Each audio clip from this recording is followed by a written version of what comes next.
Radio Publique Africaine.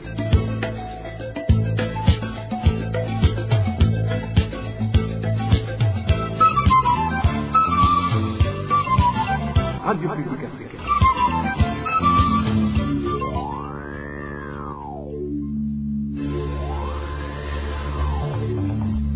C'est le moment de suivre le journal parlé en français. À la présentation, Janvier Ninina Hazgu. Merci d'être à l'écoute de la RPA. Bonjour ou encore bonsoir et bienvenue chers auditeurs au journal parlé en langue française.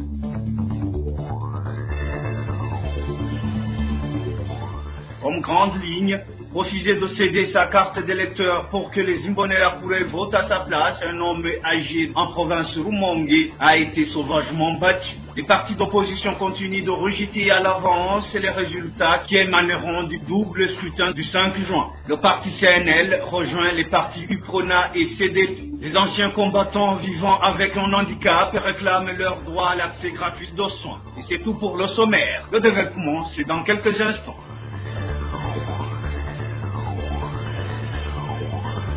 Un septuagénaire de la colline Muhuta, province Rumongue, a été gravement tabassé par un groupe des Imbonerakure du parti CNDD-FDD, dirigé par le chef collinaire d'Obitwe. La victime a été tabassée pour avoir refusé de donner sa carte d'électeur afin que ces Imbonerakure votent à sa place. C'est un reportage signé Balthazar Miburu. Ce septuagénaire de la colline Bitwe, zone Muhuta, tabassé par des Imbonerakure, est connu sous le nom de Buchumi. Selon l'un de ses voisins, avant les électeurs, ces Imbonerakure étaient allés chez ce vieil homme et lui avaient demandé sa carte d'électeur pour qu'il puisse voter à sa place. Il a refusé qu'il ne peut pas se passer son don, il a droit. Ce dimanche, ce vieil homme a été sérieusement battu et son état de santé est critique, comme l'indique notre source. Actuellement, il est malade. Il est allé se faire soigner et s'est procuré des médicaments, mais cela ne suffit pas parce qu'on lui a ordonné de faire un examen à la radiologie parce qu'il avait d'autres maladies au niveau des genoux et son état de santé s'est détérioré. Pour aller porter plainte auprès d'un policier judiciaire, on a dû l'aider. Il s'est déplacé à l'aide d'un bateau. Ce citoyen de la zone Muhuta parle des noms des personnes qui ont frappé le vieil homme Buchumi. Ces Imbonerakure étaient nombreux et étaient dirigés par le chef collinaire de Bitwe. Était aussi présent leur chef prénommé Alphonse, alias Gassete, un certain Agide, surnommé Vinure et Viovi. Durant cette nuit-là, les Imbonerakure de cette colline s'étaient tous rassemblés. Les voisins de Buchumi s'indignent actuellement que les boulots de ce septuagénaire n'ont pas été inquiétés alors qu'il a porté plainte auprès d'un officier de la police judiciaire. La rédaction de la RPA n'a pas réussi à joindre le chef collinaire de Butwe et l'administrateur de la commune Muhuta pour recueillir sa réaction. Merci à Balthazar Miburu. La justice devrait faire son travail et sanctionner les Imbonerakure qui ont frappé samedi dernier un militant du parti UPRONA de la zone Rugazi en province Bubanza, nommé Élisée Murunziza, en lui accusant de n'avoir pas voté pour le parti CNDD-FDD. Déclaration de l'ancien député Fabien Banchiganino. Ce dernier, qui est également natif de la province Bubanza, indique aussi que dans cette province, les persécutions infligées aux membres des partis d'opposition par des Imbonerakure se multiplient de plus en plus. Suivez l'ancien député Fabien Banchiganino. C'est vraiment très dommage qu'actuellement, quelqu'un peut ne pas comprendre qu'il y a le multipartisme au Burundi et quelqu'un peut voter à notre parti et rester tranquille. Parce que en démocratie, tout le monde doit appartenir à un parti de son choix. C'est comme les églises. On entre dans une église de son choix. La démocratie exige le respect de la culte, le respect civique. Tout le monde doit être libre, doit appartenir à un parti politique de son choix. Ça ne m'a même pas étonné parce que les Imbonerakure le chantaient qu'ils vont tabasser les gens qui ne vont pas voter pour eux. Ils disaient que celui qui n'aura pas voté le CNDD-FDD sur la colline terre devrait quitter la colline. Mais ils l'ont tabassé pour qu'il soit officialisé. Pour le moment, j'apprends qu'on aurait payé la facture d'hospitalisation et des médicaments. Ça ne suffit pas du tout. La justice devrait faire son rôle. Aussi, la police est là, est au courant, l'administration est au courant. Mais celui qui l'a tabassé est encore libre. Il ne s'inquiète de rien. C'est très dommage. C'est même partout dans la province de ces cas où il y est. C'est peut-être celui-là qu'on a pu connaître. Alors, c'est vraiment dommage que l'administration, la police, la justice ne réagissent pas face à ces infractions qui privent de la liberté des gens. C'était l'ancien député Fabien Banciganino. L'organisation de défense des droits de l'homme burundaise King Burundi Freedom dénonce le comportement des Imbonerakure du parti au pouvoir, le CNDD-FDD, qui persécute les fidèles d'Agathon-Rwasa dans la province Kirundo. Le secrétaire général de King Burundi Freedom, Darnell Mhundu, appelle le gouvernement burundais à promouvoir davantage les droits de l'homme et punir tous ceux qui s'adonnent à l'intolérance politique. On l'écoute. Alors que le Burundi a instauré un système de gouvernance politique basé sur les principes de démocratie et depuis les années 1990, l'organisation King Burundi Freedom constate amèrement que cette atmosphère sociopolitique démocratique n'a plus de valeur, n'a plus de place sur notre pays. Et cela dans la mesure où il y a cette volonté des partis politiques au pouvoir d'imposer les citoyens burundais d'adhérer dans un parti CNDD-FDD. Et nous constatons qu'il y a cette tendance d'imposer tous les Burundais de rester dans un seul parti. Donc le système fondé sur plusieurs partis est tenté d'être bafoué par le système au pouvoir. Les opposants au CNDD-FDD sont amenés dans tout le pays. Et si nous notons les partisans des idéaux du député Agathon-Rwasa sont vraiment sous une tension sociopolitique dans tout le pays, sur tout l'étendue du territoire burundais. Ils sont malmenés, torturés, violés, emprisonnés, arrêtés gratuitement, sans aucune décision judiciaire. Cela s'observe dans la province de Kirundo, commune de Gitobe, et sur la colline Sanunda et Rugasa, où le 2 juin 2025, à la veille des élections, un groupe de jeunes Imbonerakure affiliés au CNDD-FDD, sous le commandement de certaines autorités locales, ont attaqué des ménages des sympathisants d'Agathon-Rwasa. Il en soit un appel alarmant aux autorités politiques d'asseoir sur les principes fondamentaux de la démocratie au Burundi. C'était Darnell Mhundu, secrétaire général de King Burundi Freedom. La Ligue burundaise des droits de l'homme ITK désapprouve les déclarations faites par certains États et institutions étrangères sur les élections législatives et communales qui ont eu lieu le 5 juin 2025. Dans un communiqué rendu public ce lundi 9 juin 2025, cette organisation de défense des droits humains explique que ces déclarations mettent en exergue des côtés penchants de ces observateurs internationaux en s'abstenant de dénoncer des manquements graves qui ont été observé dans ces élections. La décortication de ce communiqué de la Ligue ITK avec Emmanuel Niyungema. Les observateurs électoraux sont tenus à l'objectivité et impartialité face aux violations flagrantes des valeurs démocratiques constatées. Avis de la Ligue burundaise des droits de l'homme ITK sur le double scrutin législatif et communal du 5 juin. Dans un communiqué rendu public ce lundi 9 juin 2025, la Ligue ITK dit qu'elle a suivi avec attention le processus électoral depuis la mise en place des structures pour les élections et les violations qui l'ont couronné. Cette organisation de défense des droits humains indique que les élections législatives et communales de cette année 2025 se sont déroulées dans un climat de forte répression politique. Le principal parti de l'opposition, le Congrès national pour la liberté CNL en sigle, dirigé par Agathon-Rwasa, a été exclu du scrutin par les autorités burundaises avec des allégations d'irrégularités administratives et de manœuvres orchestrées par le régime de Gitega dans le but d'écarter les opposants. La Ligue ITK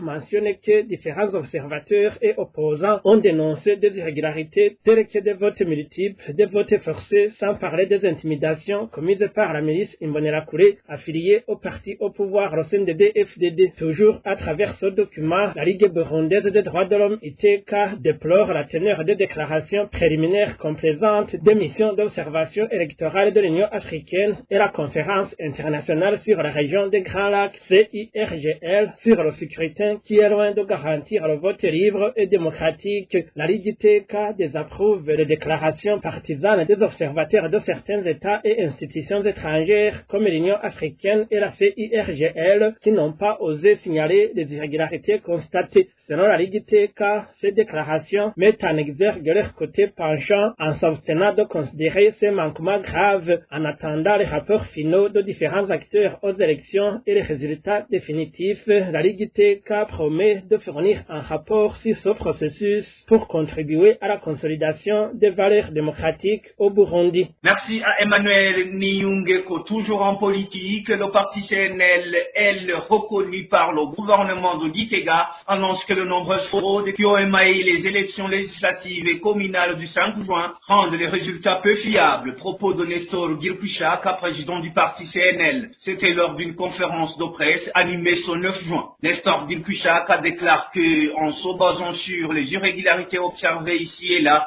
le parti CNL n'a pas l'intention d'accepter les résultats du scrutin du 5 juin. Suivez Nestor Girkushaka, président du parti CNL. Le double scrutin du 5 juin 2025 a été émaillé de nombreuses et graves irrégularités qui décrédibilisent ces résultats. La privation du droit de vote et le manque de liberté marqué par les faits suivants. Obliger l'électeur de voter pour le parti au pouvoir. Les fraudes et manipulations. Bourrage des urnes avant l'ouverture officielle des bureaux de vote. Le manque de transparence. Les membres des bureaux de vote ont interdit l'accès à nos mandataires aux bureaux de vote. Refus des accréditations pour l'observation des élections. Expulsion de nos mandataires au début et pendant le comptage des voix. Les procès-verbaux falsifiés. Le refus de mentionner les observations et commentaires de certains de nos mandataires et les obliger de signer sur les procès-verbaux ainsi que les procès-verbaux comportant des signatures des personnes présumées mandataires en lieu et place de nos mandataires expulsés. Le parti CNL constate que les irrégularités ci haut citées ont été observées sur l'ensemble du territoire national et regrette que les premiers responsables de tout cela aient été les membres des bureaux de vote. De tout ce qui précède, le parti CNL informe l'opinion nationale et internationale que si les résultats attendus proviendraient d'un scrutin qui s'est déroulé dans de telles conditions, personne ne saurait les cautionner, encore moins le parti CNL. C'était Nestor Girkushaka, président du parti CNL. RPI. Clause controversée dans le code électoral et la constitution sur le mandat représentatif. Une clause qui soulève des interrogations fondamentales sur le champ d'action réel des représentants du peuple et la cohésion des institutions. Dans notre série de reportages sur le mandat parlementaire au Burundi, nous poursuivons aujourd'hui avec le décryptage de cette complexité juridique pour éclairer les défis de la représentation démocratique au Burundi. N'est-ce pas, Clovis Nyonzi? L'article 102 de la Constitution du Burundi de 2018 stipule que le mandat des parlementaires est de caractère national. Tout mandat impératif étant nul, le vote des parlementaires est personnel. Cette disposition garantit en principe que les élus représentent l'ensemble de la nation et non un groupe spécifique et qui sont libres de voter selon leur conscience sans être liés par des instructions obligatoires de leurs électeurs ou de leur parti. Selon l'étude de Denis Banshimiwusa, professeur de sciences politiques à l'Université du Burundi, cette conception de la représentation à caractère national n'est pas nouvelle. En effet, l'article 30 de la toute première constitution du Burundi indépendant, celle du 1er juillet 1962, stipulait que déjà les membres de l'Assemblée nationale et du Sénat étaient élus conformément à la loi et représentaient la nation. Cependant, dans sa réflexion, Denis Bashimiwusa expose 4 critères pris en considération pour les candidatures de députés ou sénateurs. Il s'agit de la circonscription qui renvoie aux électeurs, l'appartenance politique, l'appartenance ethnique et le genre. Or, la prise en compte du critère d'appartenance politique révèle l'existence d'un mandat impératif de fait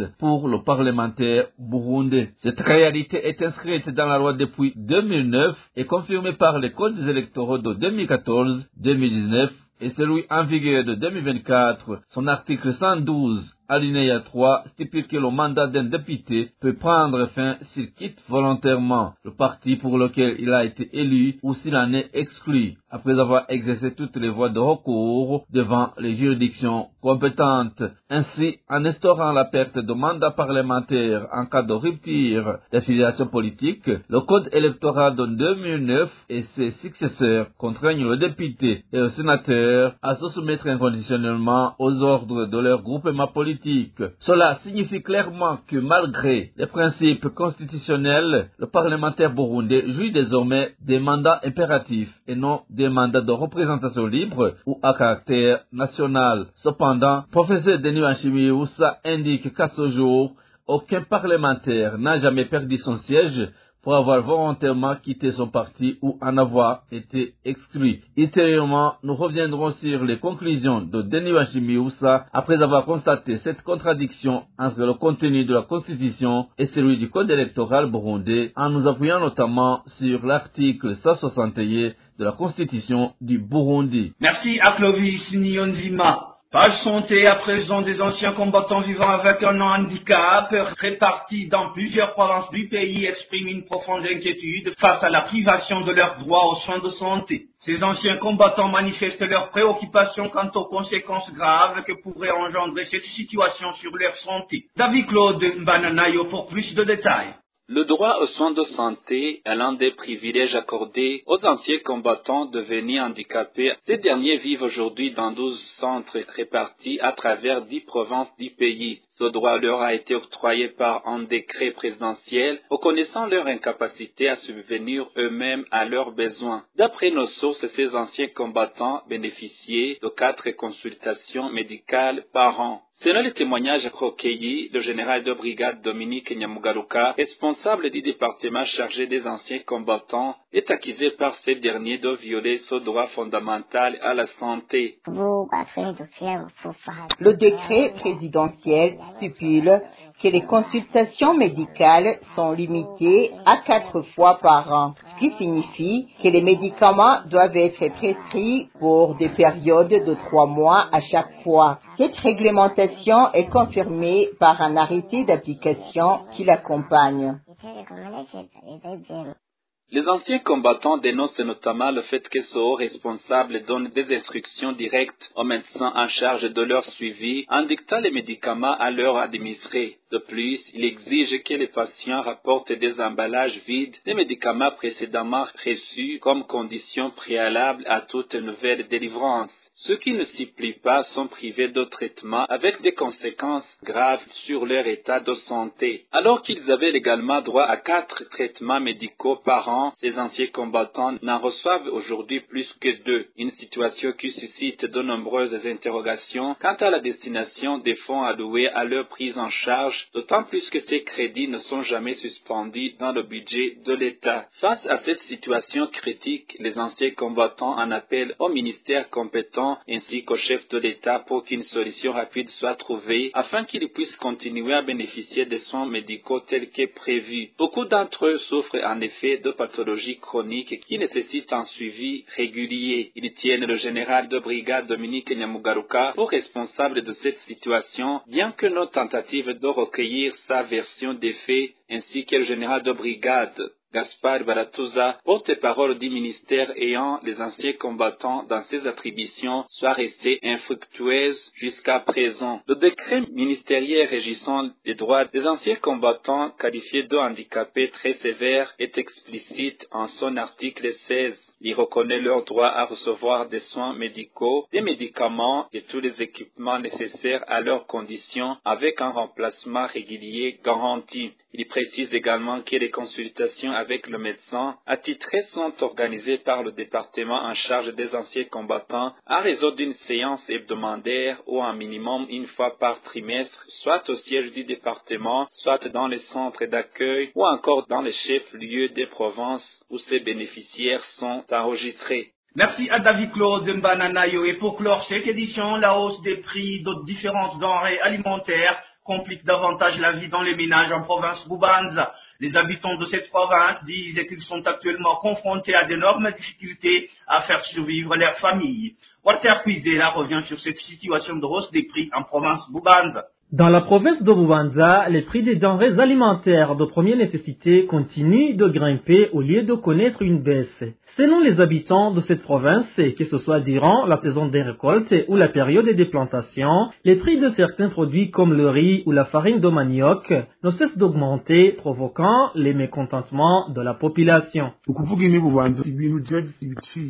À Bubanza, en ce qui concerne les prix, je n'ai jamais constaté de baisse. Il ne faut qu'augmenter, qu'on soit en période de récolte ou de culture. Un kilo de riz qui se vendait à 4 000 francs est passé à 5 000 et depuis il n'a jamais baissé. Il arrive même qu'on le vende à 5 500 francs, mais jamais à 3 500 ou 4 000 comme auparavant. La farine de manioc qui coûtait autrefois 1 800 francs de kilo est désormais à plus de 2 000 francs. Il est donc difficile de décrire à quel point la situation est préoccupante. Aujourd'hui, un régime de bananes vaut 5 000 francs et un kilo de pommes de terre atteint 3 500 francs. Personne ici ne peut dire que les prix ont baissé.